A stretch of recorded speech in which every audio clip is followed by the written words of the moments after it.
Ni kita ada partikel yang bergerak dalam satu lengkungan. Bila kita ada partikel yang bergerak dalam satu lengkungan, benda pertama yang kita tahu adalah hal laju mesti sentiasa tangent terhadap lengkungan tersebut. Okay. Hal laju sentiasa tangent terhadap lengkungan. Contoh kalau kita ada partikel kat sini, kedudukan 1, kedudukan 2, kedudukan 3. Kita dapati pada kedudukan 1, V1 dia mesti tangent pada lengkung. Okay. V2 pun sama, mesti tangent pada lengkung. V3 pun sama. Kalau kita ada titik lain kat tengah ni, contohnya titik 4, sama juga. Dia mesti tangent pada lengkung. Okay. Untuk arah hal laju. Untuk arah pecutan pula, pecutan mesti sentiasa masuk dalam lengkung. Okay. Jadi masuk dalam lengkung maksudnya, kalau kita besarkan sini, kita akan dapati dia melengkung macam tu. Dia melengkung macam tu, pecutan mesti, komponen dia mesti masuk ke dalam.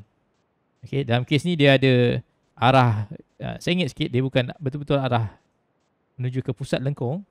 Kenapa macam tu? Sebab dia ada komponen yang menuju ke pusat lengkung dan komponen yang tangent pada lengkung. Nanti kita akan tengok kenapa dia boleh jadi macam tu. Tapi yang penting, pecutan mesti masuk dalam lengkung. Jadi bila kita nampak lengkung macam ni, pecutan mesti masuk dalam lengkung, arah ke dalam. Sama juga dekat sini, kalau lengkung tu macam tu, pecutan mesti masuk dalam lengkung. Dekat lengkung kat sini, pecutan pun mesti masuk dalam lengkung. Okay. Itu benda yang kita tahu tentang pergerakan melengkung. Tak kisah sama ada kita nak buat analisis menggunakan paksi XY, N theta ataupun R theta.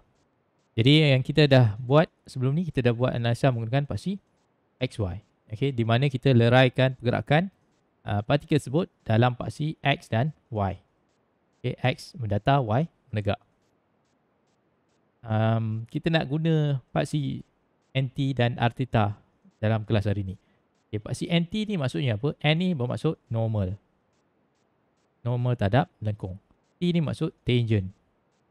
Tangent terhadap lengkung. Jadi kalau kita ada lengkung macam ni, pada kedudukan ni, kita ada arah tangent pada lengkung. Jadi ini arah paksi T.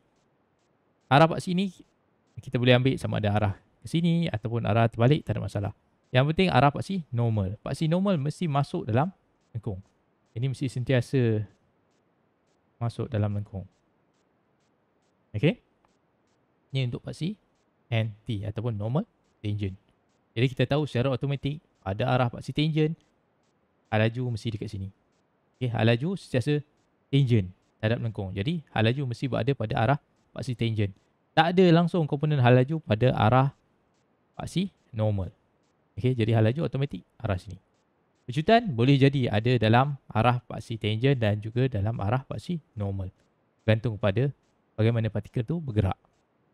Okay. Kita tengok NT dulu. Lepas ni baru kita tengok R theta. Jadi macam hari tu juga, analisa apa yang kita nak pakai akan bergantung pada maklumat yang diberi. Dan bagaimana kita nak guna maklumat-maklumat tersebut. Okay, yang mana lagi senang. Sebelum ni kita dah guna paksi XY. Okay. Di mana kita kata analisa XY ni sesuai untuk kes-kes yang melibatkan projectile. Kalau ingat lagi, projectile ni apa benda? Ni kes-kes baling batu. Di mana pecutan yang ada hanyalah pecutan graviti. Ataupun kita panggil simbol G. Magnitude dia adalah 9.81 meter per saat. Kedua. Dan arah di mana? Sentiasa ke bawah. Okay. Ataupun arah paksi Y yang negatif. Jadi apa yang berlaku, kita akan gunakan maklumat ni. Kita tahu G ni sifat dia adalah malar. Bila malar, kita boleh guna persamaan pecutan malar. Apa persamaan kita ada? Kita ada V sama U campur AT. Kita ada V kuasa 2 sama U kuasa 2 campur 2A S2 tolak S1. Kita ada S2 tolak S1 sama dengan UT campur setengah AT kuasa 2. Ini persamaan-persamaan yang kita ada. Bila kita kata kita nak gunakan paksi X dan Y, maksudnya kita akan gunakan tiga-tiga persamaan ni pada paksi X dan pada paksi Y. Paksi X dan pada paksi Y. Dalam pada paksi X, apa yang kita buat, kita guna je persamaan ni, letakkan Y kat situ. Menunjukkan dia berada pada arah paksi Y. Jadi semua hal laju adalah pada arah Y. Pecutan pun pada arah Y. Dan kita tahu bila kita tengok case projectile, pecutan yang ada hanya graviti dan dia menuju ke bawah ataupun arah negatif Y. Jadi kita hanya ada persamaan untuk paksi Y saja yang melibatkan pecutan. Dalam arah paksi X, tak ada persamaan yang melibatkan sebutan pecutan. Semuanya melibatkan pecutan, sebutan halaju saja. Sebab A dalam arah X adalah kosong. Yang ada hanyalah pada arah Y, iaitu sama dengan negatif 9.81. Kita persamaan prosedur. Okey. Ini untuk kes projectile.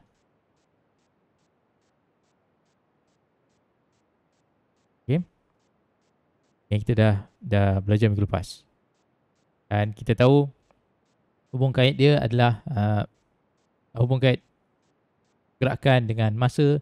Contoh kalau objek tu bergerak dari titik sini ke sini, dari titik 1 ke titik 2, kita tahu masa akan bermula dari sini dan semakin lama semakin besar. Okay, T bertambah. Okay. Jadi dalam selesaian kita mungkin kita boleh ada tinggi yang sama. Contohnya pada titik C dan E, tinggi dia sama. Okay. Sasaran dia pada paksi Y sama. Okay. Mungkin sama. Tapi masa berbeza. Jadi sini contoh masa T1, sini masa T2. Dan kita tahu T2 mesti lebih besar daripada T1. Okay, sebab masa sentiasa bertambah. Jadi kalau kita dapat selesaian melibatkan dua masa, masa yang T tu mestilah paling dekat dengan titik di mana partikel tu mula bergerak berbanding masa yang lagi besar. Dan kita dah buat contoh soalan ni yang saya belum masukkan dalam video lagi. Okay, ni saya akan masukkan. Tak ada masalah.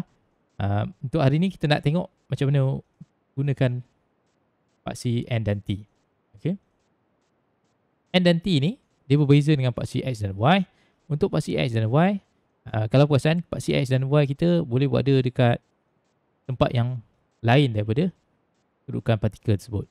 Untuk paksi N dan T, kita akan letak paksi N dan T ni pada partikel tersebut. Okey.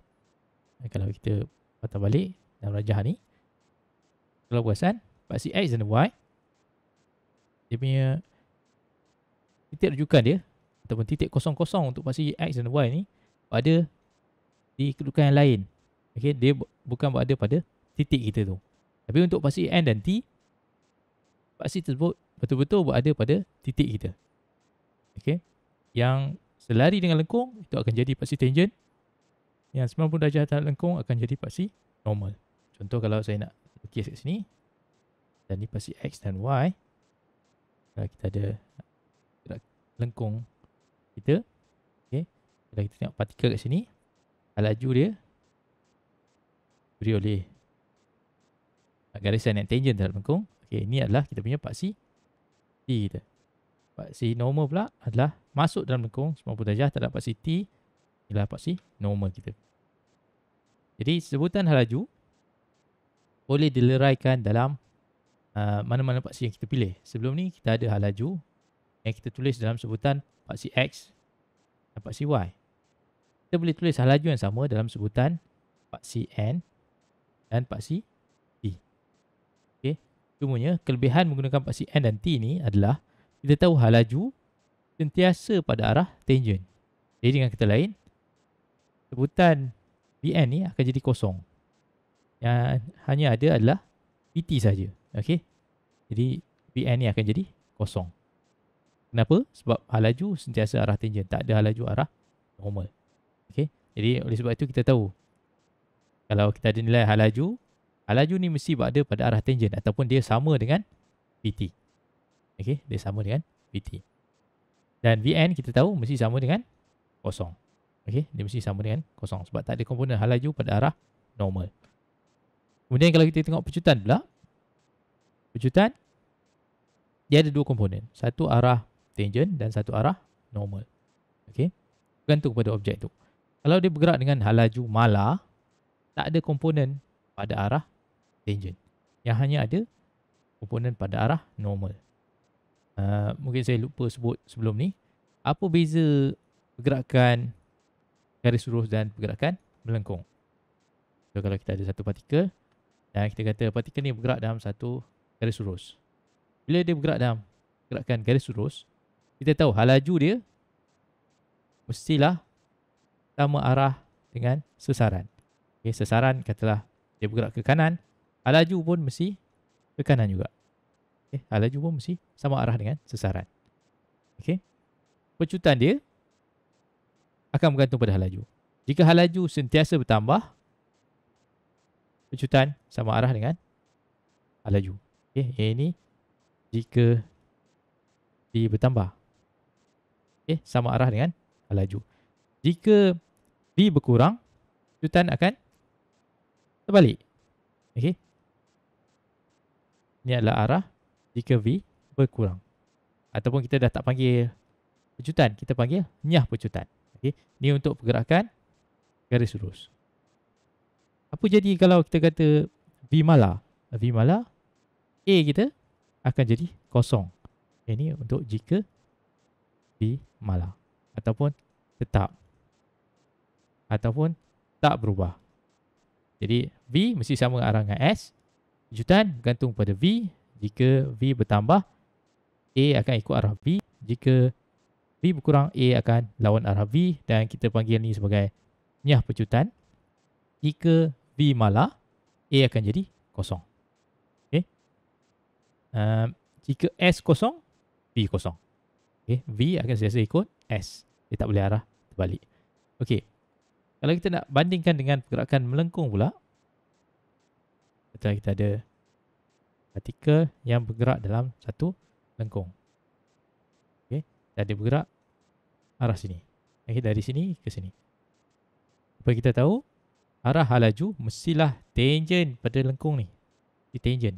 Okay. Tangent pada lengkung. Ni arah halaju. Jadi halaju kita mesti pada arah ni. Untuk partikel ni. Pecutan pula, kita tahu sifat dia mesti masuk dalam lengkung. Okay. Pecutan mesti masuk dalam lengkung. Pecutan mesti masuk dalam lengkung. Okay. Cumanya pecutan ni boleh ada dua komponen. Okay. Dan komponen ni akan bergantung pada nilai V ni. Okay. Dia akan bergantung pada nilai V ni. Okay. Komponen apa yang ada? Kita ada komponen normal dan komponen tangent. Okay. Komponen normal, komponen tangent. Okay. Komponen normal ni dia sebenarnya menuju kepada pusat lengkung. Okay. Di mana mungkin ada jejari dari pusat lengkung ke lengkung ni. Jejari tu adalah, kita boleh panggil katalah R. Ialah jejari lengkung. Okay. Nilai AN ni sentiasa ada untuk pergerakan melengkung. Okay. Bila ada pergerakan melengkung je, AN wajib ada. Okay. Sentiasa atau wajib ada. Untuk pecutan tangent, dia akan bergantung pada V. Sama macam ni tadi. Okay. Jika kita kata V bertambah, AT akan ikut arah V. Ini adalah jika V bertambah. Jika kita kata V berkurang, dia terbalik. Okay. Ini AT jika V berkurang. Okay. Dan sama juga macam tadi, jika V malar, AT sama dengan kosong. Ini untuk kes V malar. Okay. Itu yang berlaku. Boleh Jadi arah AT ni akan bergantung pada V. Dia boleh jadi sama arah dengan V ataupun pada arah paksi tangent. Dia boleh jadi berlawanan dengan arah paksi tangent jika V berkurang, dan dia boleh jadi kosong jika V malar. Okay. Tapi yang penting adalah jika kita ada pergerakan melengkung, AN wajib ada. Okay. Itu yang membezakan pergerakan melengkung dengan pergerakan garis lurus. Okay. Dan kalau kita perasan, kenapa partikel ni bergerak dalam garis lurus? Sebab tak ada pecutan yang tarik dia supaya dia bergerak dalam lengkung. Dalam kes ni ada AN, jadi partikel ni terpaksa bergerak dalam satu lengkung. Jika AN tak ada, dia akan bergerak dalam arah paksi T saja. Dia akan jadi pergerakan garis lurus. Okey, itu beza antara pergerakan garis lurus dan pergerakan melengkung. Okey, dan sebelah sini pergerakan garis lurus, ini adalah pergerakan melengkung. Okey, jadi setelah kita tahu tu, kita boleh dapatkan berapa nilai pecutan dalam arah paksi normal dan tangent. Dalam arah paksi tangent, dia sama dengan perubahan hal laju. Okey, dia sama dengan perubahan hal laju. Okey, ataupun dV/dt. Dan dia akan bergantung pada magnitude V ni. V semakin bertambah, AT positif ataupun ikut arah tangent. V berkurang, AT akan negatif atau menyah pecutan. Dan kalau V malah, AT akan jadi sifar. Okey, ini sama je macam pergerakan garis lurus. Untuk pergerakan untuk arah normal, pecutan normal akan sama dengan V kuasa 2 bagi R ataupun sama dengan omega kuasa 2 R. Okey, omega ni apa pula? Omega ni adalah sama dengan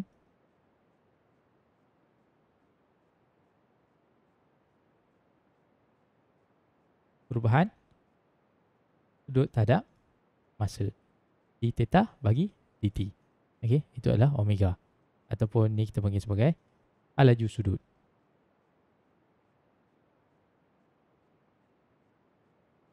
Okey, V apa ni? Hal laju je. Okey, V adalah hal laju. Ataupun kita tak sebut ni sebenarnya, dia adalah hal laju linear, di garis lurus. Okey, dia punya adik-beradik dia adalah omega. Yang ini adalah apa? Ini adalah hal laju sudut. Okey, kenapa dia sudut? Sebab dia dalam lengkungan. Yang V ni adalah hal laju dalam garis lurus. Okey, apa hubungan V dengan omega ni? V sama dengan omega kali R. Okey, mana kita dapat hubungan ni? Kita boleh tengok daripada rajah yang seterusnya. Okey, tapi yang penting macam yang saya sebut tadi, hal laju sentiasa pada arah tangent. Ini arah tangent. Okey, tangent. Dan pecutan mesti masuk dalam arah ataupun dia masuk dalam lengkung. Okey, dalam kes ni paksi normal mesti 90 darjah terhadap tangent. Okey, ni tangent, dia paksi normal itu 90 darjah. Pecutan mesti masuk dalam lengkung. Okey, ni ada komponen dia yang menuju arah normal. Sama juga kat sini. Okey, pecutan mesti masuk dalam lengkung. Okey, jadi macam ni kita dapat V sama omega R tadi tu. Kita boleh dapat dia daripada sudut bulatan macam ni. Okey, kita tahu kalau kita ada satu sektor macam ni, sudut sektor tu theta, jari dia R. Okey, panjang lengkung ni diberikan oleh besaran ataupun samaan R theta. Okey, dari sini ke sini ya ada R. Okey, sesaran ataupun panjang lengkung sektor ni adalah R theta. Dan kita tahu V sama dengan ds dt. Okey, yang ini persamaan yang kita dah belajar sebelum ni. Okey, ni untuk persamaan garis lurus. Sama juga untuk pergerakan melengkung. Persamaan V sama ds dt boleh digunakan. Cumanya S ni bukanlah S yang bergerak dalam garis lurus, dia S yang melengkung. Jadi akan ditukarkan S kepada R theta bagi dt. Okey, dan kita tahu jari lengkung sama, dr tu boleh dikeluarkan. Jadi yang tinggal hanyalah R kali dengan d theta dt. D theta dt ni yang kita panggil sebagai omega ataupun hal laju sudut.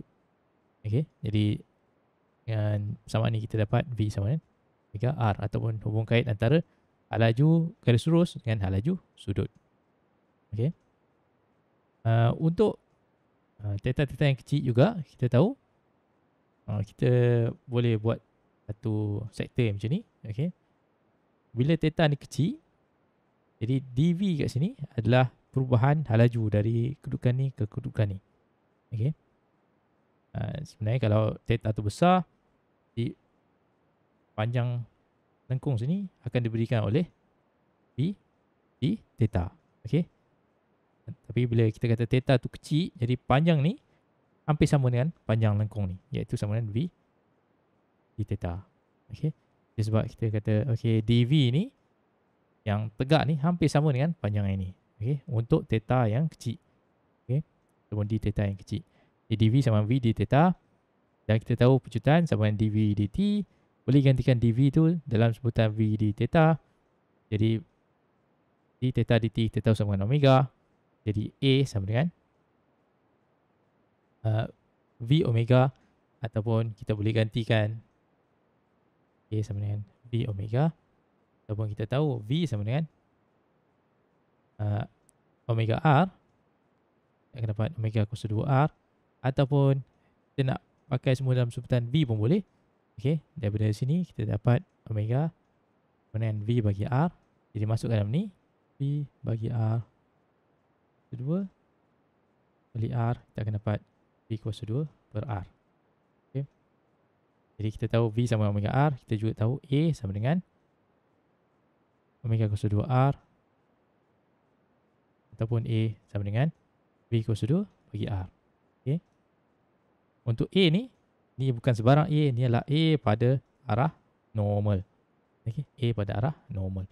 V kita tahu v sentiasa pada arah tangent, tak ada v normal. Okay. Jadi a mesti pada arah pasti normal. A sama dengan omega kuasa 2r ataupun v kuasa 2r, mana-mana boleh, dua-dua sama. Okay. V mesti pada arah tangent dan dia sama dengan omega kali r. Okay. Kita akan guna persamaan ni bila kita guna paksi NT. Okey? Boleh? Boleh okey? Kalau agak macam pening-pening tu, jangan risau sangat. Okey? Saya Derivation tu tak tanya kan? Ya? Derivation tu tak tanya kan? Oh, derive ni tak saja je. Okey? Kalau tanya ni lagi menarik lah kehidupan kan? Kalau agak-agak pening tu, jangan risau sangat. Okey? Dan kalau nak tahu, dulu Newton pun pening juga, okey, untuk menerangkan pergerakan dalam melengkung ni. Okey, tak ada masalah sangat. Yang penting, katalah kita tahu partikel tu bergerak dari A ke B contohnya macam ni. Bila kita kata hal laju dia semakin bertambah, kita tahu pada setiap titik hal laju mesti tangent pada lengkung. Okey, tangent pada lengkung. Kat sini pun tangent pada lengkung. Ini tangent berlengkung, ini tangent berlengkung. Ini arah hal laju. Bila kita kata hal laju semakin bertambah, apa jadi pada pecutan? Pecutan akan ada dua komponen. Okay. Satu komponen yang menuju pusat lengkung, satu lagi komponen yang sama arah dengan hal laju. Bila kita kata pecutan tu semakin bertambah, komponen yang sama berada pada paksi T ni akan sama arah dengan hal laju. Jadi kita akan ada AT sama arah dengan V tadi. Okay. Ini VT. Jadi AT akan sama arah dengan VT. Okay. AT sama arah dengan VT. Ini pun akan ada A. Sini pun ada A. Sini ada A. Sini pun ada A. Sama arah. Okay. AN wajib ada. AN memang wajib ada. Okay. Ini AT. Ini AT. Sini nampak macam garis lurus. Kalau macam tak ada AN. Sini dia akan ada AN. Okay. AT. Ini adalah T dan AN. Okay. AN menuju pusat putaran. Okay.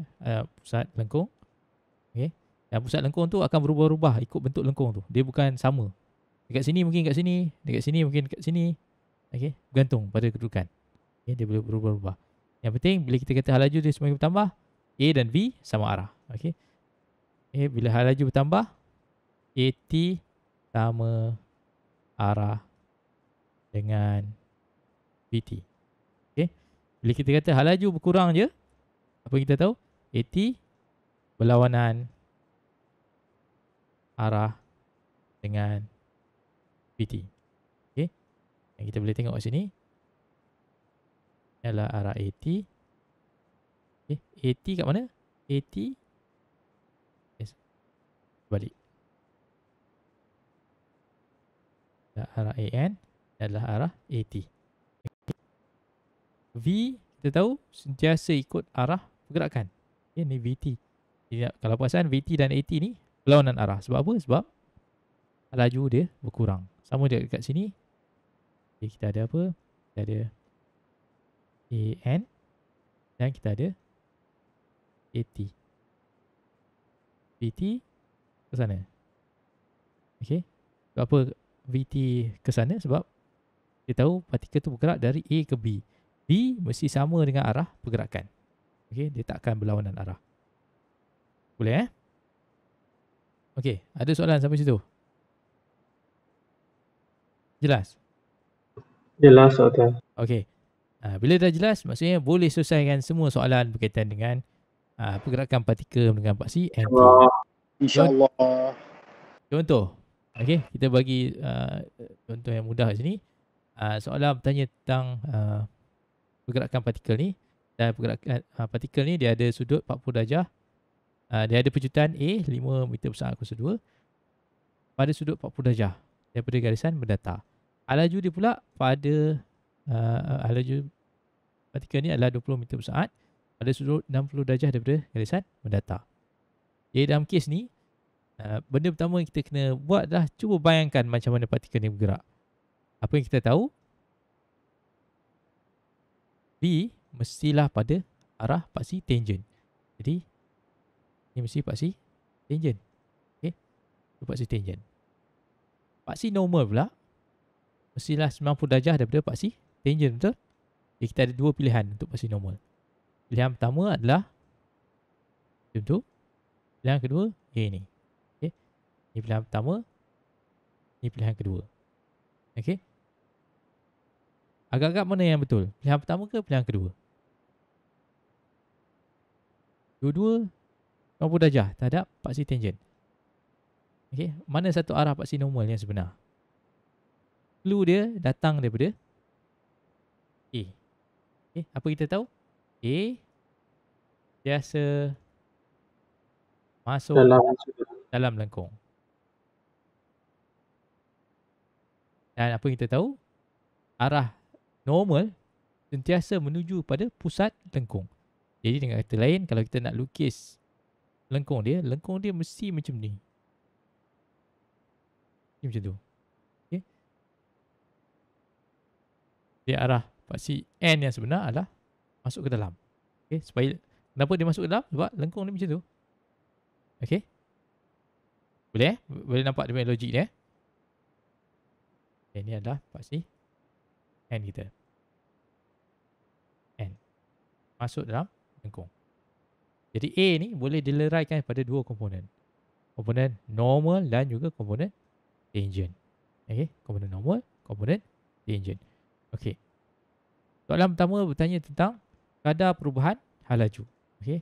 Kadar perubahan hal laju. Kadar perubahan hal laju tu apa benda? Dia adalah dV dt.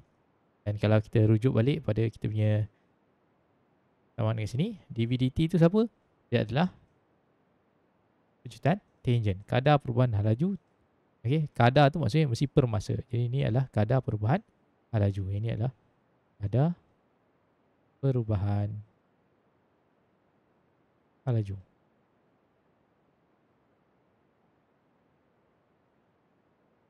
Ataupun rate of change of speed. Okay. Kadar perubahan hal laju. Ini adalah sebenarnya sama dengan T ataupun pejutan pada arah paksi tangent. Okay. Nah, macam mana kita nak dapatkan pejutan pada arah paksi tangent daripada rajah ni? Okay. Nak senang, kita lukis balik. Ini adalah A kita. 40 darjah. Kita ada V 60 darjah. Okay. Dengan 20 meter per saat. 60 darjah. Apa yang kita tahu? Paksi T mesti arah yang sama dengan V. Okay. Paksi N 90 darjah terhadap T. 90 darjah. 90 darjah maksudnya di sini ke sini 90 darjah. Kan kita dah ada 60. Baki dia sini ke sini adalah 60. Jadi baki sini mestilah 30 darjah. Tapi kita ada 40 kat sini. Jadi sebab situ 30. Jadi sini adalah 10 darjah. Boleh? Jadi A kita boleh dileraikan dalam komponen ni. Okay, komponen AN dan juga komponen AT. Okey. Jadi ini adalah leraian vektor macam biasa. Jadi kita boleh tulis AN sama dengan A tadi, magnitude dia cos 10 darjah. Okey. AN sama dengan A cos 10 darjah. AT pula sama dengan A sin 10 darjah. Okey. Dan arah AT negatif. Sebab apa? T positif di sini, AT terbalik ke belakang. Jadi dia negatif. AN pula positif sebab N paksi dia ke sini. Okey. Dia adalah arah positif N. Okey. Dan dia sama arah dengan AN. Okey. Jadi AN ada dia positif.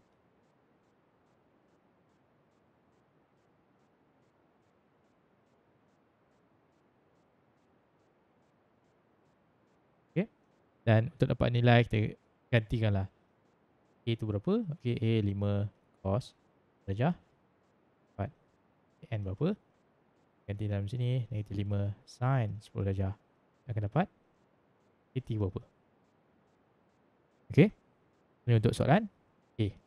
Untuk soalan B pula, berapa jari kelengkungan, radius of curvature. Okey. Boleh pakai simbol rho, boleh pakai simbol R, tak ada masalah. Yang penting apa kita tahu, jari kelengkungan mestilah pada arah paksi N. Okey, jadi mungkin dia kat sini. Okey.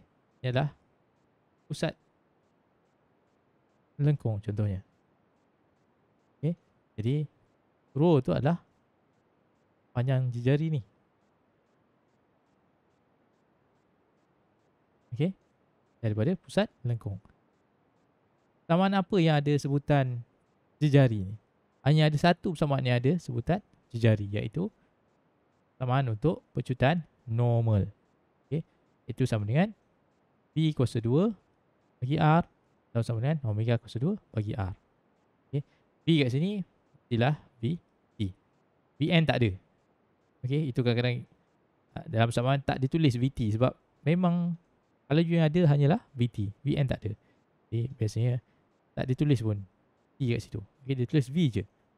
Okey, tapi kita kena tahu V ni adalah V pada arah tangent, iaitu nilai ni. Okey. Jadi yang kita nak adalah R ni. Okey, jejari kelengkungan. Dia boleh pakai simbol rho boleh pakai simbol R pun boleh. Okey. Jadi R sama dengan V kuasa 2 bahagi AN. Okey, ni sama dengan rho tadi. Okey, dalam soalan dia pakai rho, tak ada masalah. Jadi V kuasa 2, V kita adalah 20 bagi AN. AN kita dah kira tadi 5 cos 10 darjah. Okay. Selesaikan ni kita akan dapat jejari kelengkungan. Okey. Itu soalan B. Ini dalam dia. So AN dan AT unit dia sama macam unit pecutan, iaitu meter per saat kuasa 2. Dia pun sama, meter per saat kuasa 2. Okey. AN AT sama macam unit pecutan. Untuk lakaran pergerakan partikel tersebut, okey, tu kita dah lakarkan dah. Okey, ni adalah lakaran pergerakan partikel tersebut. Okey. Ini lengkung ni. Okey. Macam ni kita tahu arah lengkung ni kenapa dia bentuk macam ni? Sebab kita tahu V mestilah pada paksi tangent N 90 darjah terhadap V, A mesti masuk dalam lengkung, jadi lengkung mesti bentuk macam ni. Tak boleh terbalik. Boleh? Okey. Dah selesai soalan ni. Okey. Kita akan tengok soalan yang seterusnya. Lakaran tu kena lukis balik ke, Prof? Mana? Lakaran C tu. Untuk C ni? Nak lukis balik. Nak lukis balik pun boleh. Okey. Okey, tak ada masalah, kita lakarkan kat sini je. Okey. Ya, ni Prof, tunggu sekejap. Mau hadam. Okey. Ini adalah lakaran Doktor, laluan. yang sebenarnya yang A tu kena pecah dua, pergi satu normal, satu A tangent. Betul. Dalam kes Yang lain tak payah kan? Yang lain tak payah. V tak payah. V memang arah tangent je. A je yang pecah dua. A pecah dua. Dengan syarat. Dalam kes ni dia tak bagi tahu. Kalau dia bagi tahu, katalah dia kata V tu malah. Jadi kita tahu AT automatik kosong. Okay. Malah tu apa? Malah tu maksudnya tak berubah. Contoh macam ni tadi. Yang saya tunjuk tadi ni. Okay. Ni lengkung ni. Okay. AT adalah pecutan pada arah paksi tangent. Bila kita ada V yang bertambah. Okay. Jadi AT sama arah dengan V. Jika V berkurang, AT akan terbalik dengan arah V. Okay. Jika V itu malah, maksudnya dia tak berubah terhadap masa, sama je nilai dia. Jadi pecutan dia akan jadi kosong. Sebab apa macam tu? Sebab pecutan adalah kadar perubahan hal laju. Bila kita kata hal laju tak berubah, hal laju malah, jadi kadar perubahan hal laju tak ada. Ataupun pecutan dia tak ada. Okay. Ingat, untuk pergerakan melengkung, pecutan yang tak ada tu pecutan tangent je. Pecutan normal wajib ada. Tak kira hal laju tu macam mana. Okay. Sebab untuk ada lengkung, kita mesti ada pecutan normal. Okay. Bila tak ada pecutan normal, dah tak ada lengkung, dia akan jadi pergerakan garis lurus. Okay. Di mana hal laju ada hanyalah hal laju pada arah tangent. Okay. Dalam kes pergerakan garis lurus, kita tak sebut tangent tu. Sebab kita hanya ada satu arah je. Okay. Tapi sebenarnya V ni kalau perasan dia terlari dengan laluan ni. Ataupun tangent terhadap laluan. A pun sama. Tangent laluan. Okay. Dia boleh jadi sama ada sama arah dengan V ataupun berlawanan arah ataupun kosong. Bergantung pada nilai V tersebut. Boleh? Jelas Ada lagi soalan kat sini? Okay, Prof. Saya nak masuk boarding ni, Prof. Okay. Okay. Saya keluar dulu ya. Tanya kawan-kawan kalau tak faham. Okay. Okay. Boleh, Prof. Terima kasih, Prof. Okay, sama. Okay, sekarang kita tengok soalan yang seterusnya, soalan 3.5. Biasanya soalan tu dibuat bukan menggunakan paksi NT saja. Biasanya dia akan buat gabungan. Contoh kita ada partikel macam ni. Okay, partikel A ni dia berayun, diberi hal laju dia 0.3 meter per saat. Okay.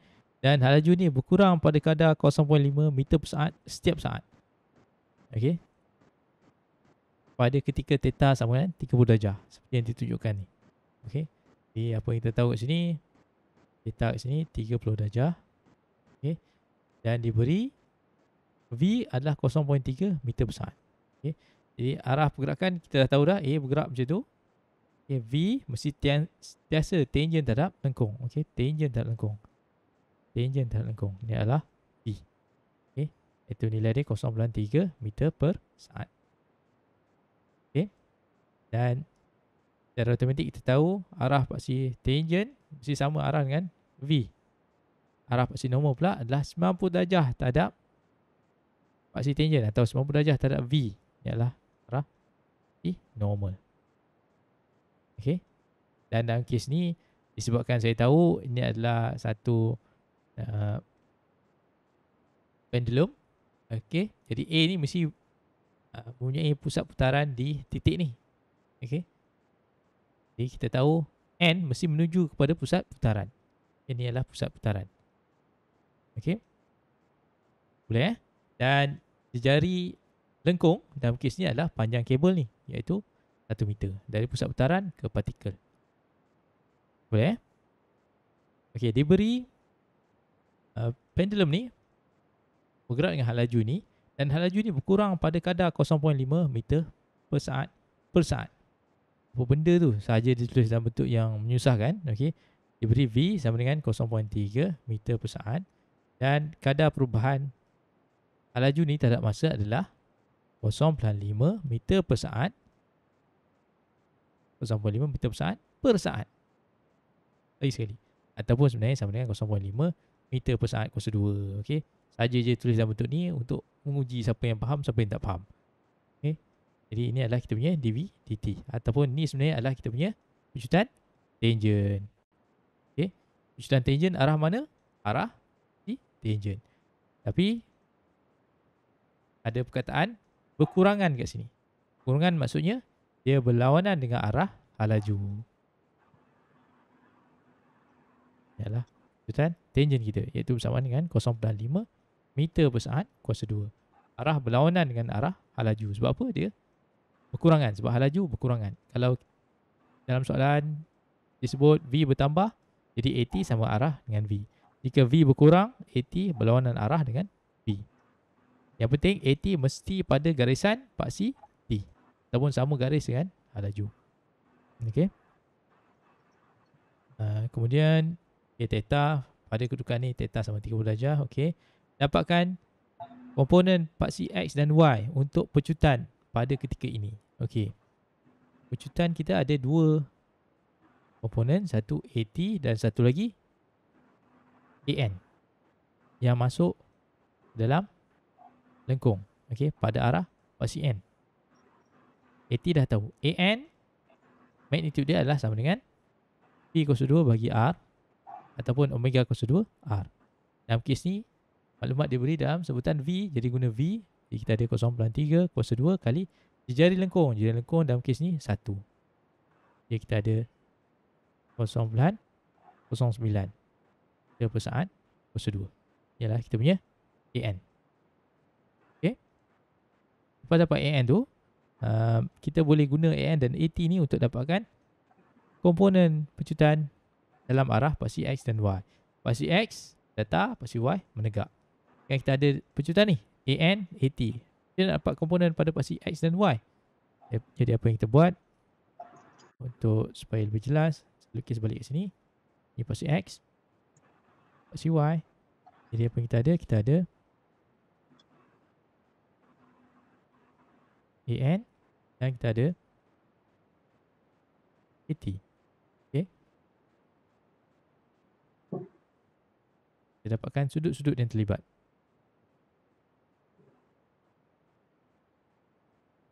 Sudut sini 30 darjah. Jadi kita tahu sini 30 darjah, sini pun 30 darjah. Okey, 30 darjah. Sama. Dan kita tahu sudut antara paksi N dan T mesti 90 darjah. Atau dengan kata lain, sudut dekat sini mestilah sama dengan 60 darjah. Okey. Dan jika sini 60 darjah, sini mestilah 30 darjah. Okey. Setelah dapat tu, yang kita nak adalah pecutan pada paksi X dan Y. X positif ke kanan, Y positif ke atas. Jadi apa kita nak buat? Macam biasa, kita leraikan AT, AN dalam paksi X dan Y. Jadi untuk dapatkan dalam arah paksi X, nak dapatkan AX, sama dengan ambil komponen AN dalam arah paksi X, sama dengan negatif AN cos 60 darjah tolak AT cos 30 darjah. Okey. Ini dalam arah paksi X. Dalam arah paksi Y, kita ada AY sama dengan AN sin 60 darjah. Kali ini positif. Sebab komponen AN adalah pada arah positif paksi Y. Tolak AT sin 30 darjah. Okey? Boleh? Jelas Kejap betul.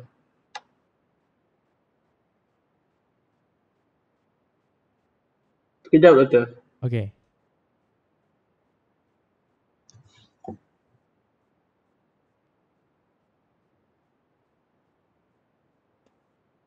Jadi kita boleh masukkan nilai. Macam mana nak dapat dari saya dah AX tu? AX macam mana dapat? Okey. Saya besarkan sikit.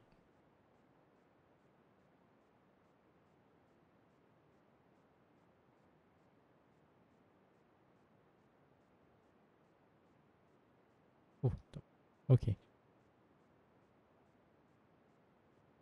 Jadi AX maksudnya kita leraikan AN ni dalam paksi X, betul? Okay. Jadi kita akan ada untuk AN ni adalah komponen dalam paksi X adalah yang ni. Iaitu sama dengan negatif AN cos 60 darjah. Okay. Oh, 90 tolak 30 tu lah. Betul. Sudut antara paksi Y dan paksi mendatar pun 90 juga. Ni pun 90 juga. Okay. Boleh? Ke tak berapa jelas ni? Tolong sikit.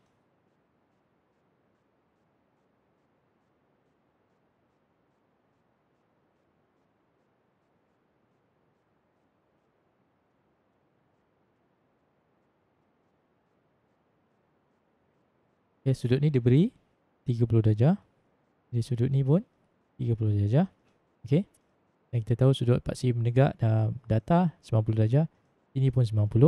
Jadi baki kat sini adalah 60. Okay. Sama juga kita tahu sudut antara paksi N dan T mesti 90 darjah. Okay. Ini 90 darjah. Jadi oleh sebab itu baki kat sini pun tidak 60. Sini mesti 30 darjah. Boleh? Okay, sekarang kita nak komponen AX. Di AX ataupun komponen AN dan AT dalam arah paksi X, AN cos 60 darjah, dan sebab komponen dia ke kiri, okay, jadi kita ada tanda negatif. Untuk AT pula sama juga, komponen dia ke kiri, okay, lagi satu kat sini juga sama dengan negatif AT cos 30 darjah.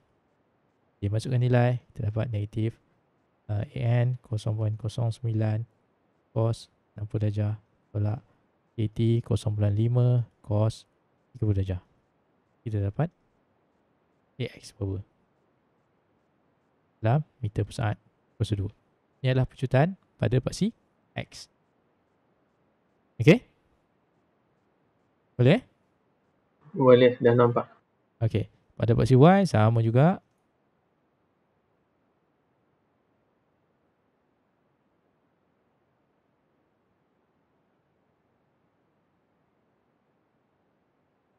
Pada paksi Y kita ada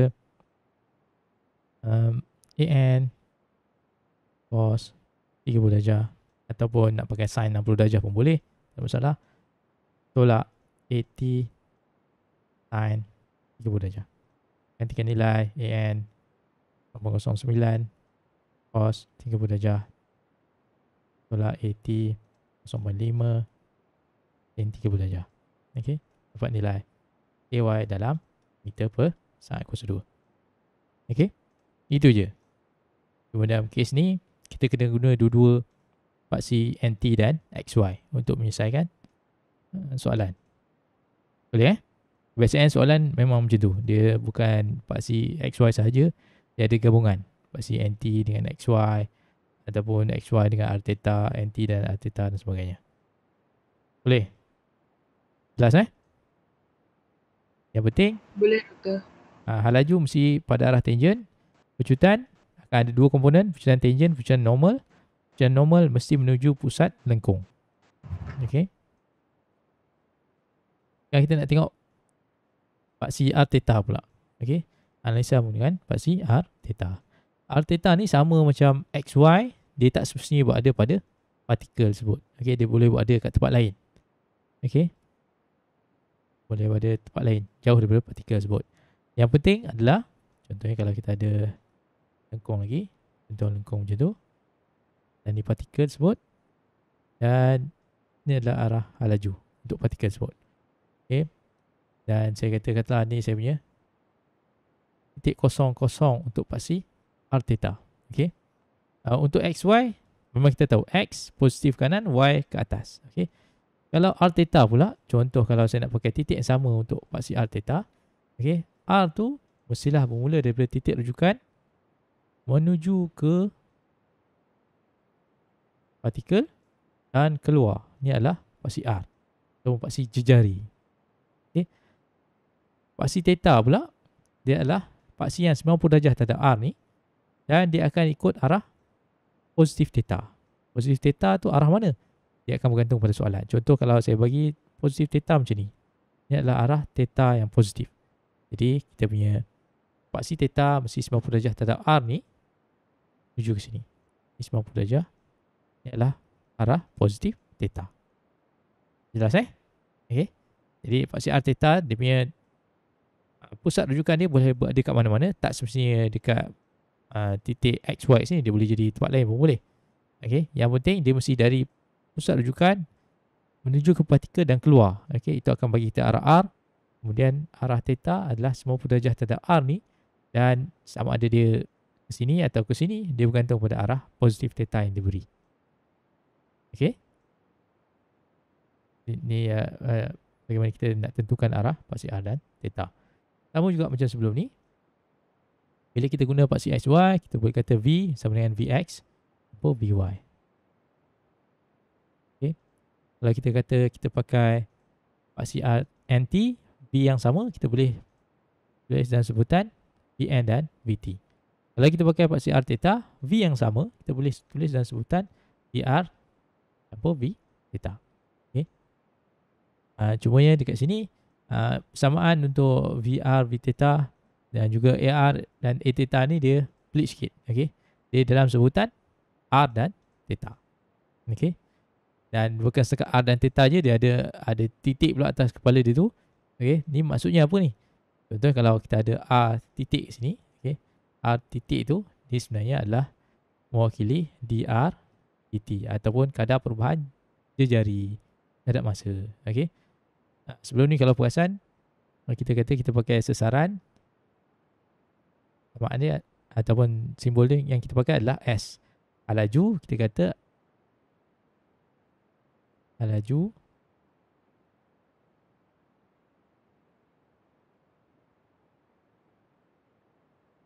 kita simbol yang kita pakai adalah V, iaitu kadar perubahan sesaran terhadap masa, betul?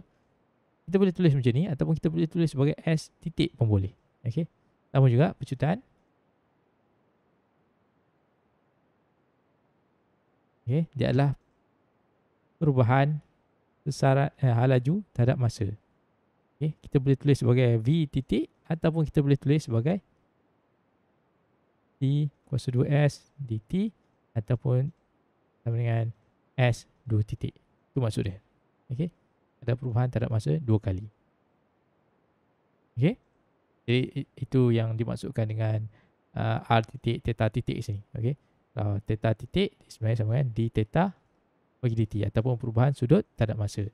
Kalau R2 titik tu dia sebenarnya mewakili perubahan jejari terhadap masa 2 kali. Okey. Theta 2 titik mewakili perubahan sudut terhadap masa 2 kali. Okey.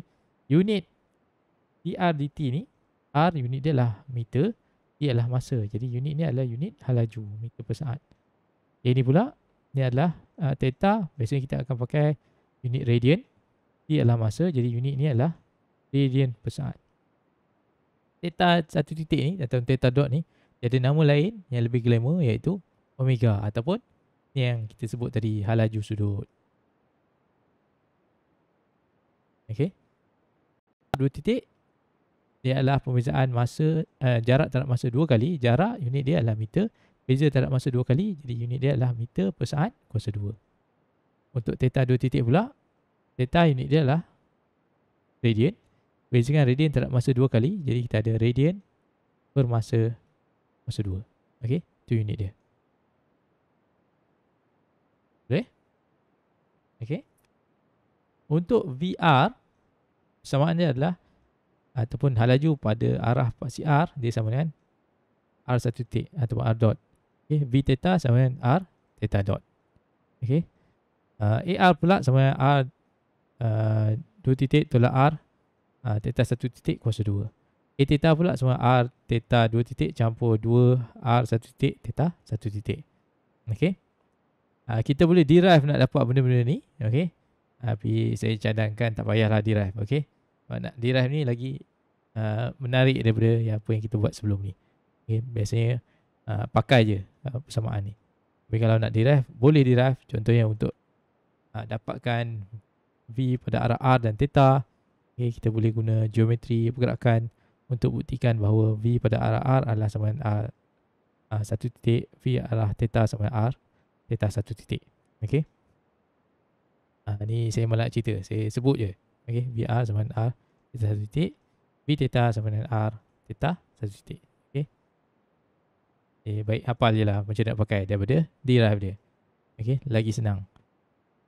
Untuk pejutan pula, okey, pejutan pula kita akan ada A pada arah R sama dengan R 2 titik tolak R theta 1 titik kuasa 2 dan A pada arah theta sama dengan R theta 2 titik campur 2 R theta 1 titik theta.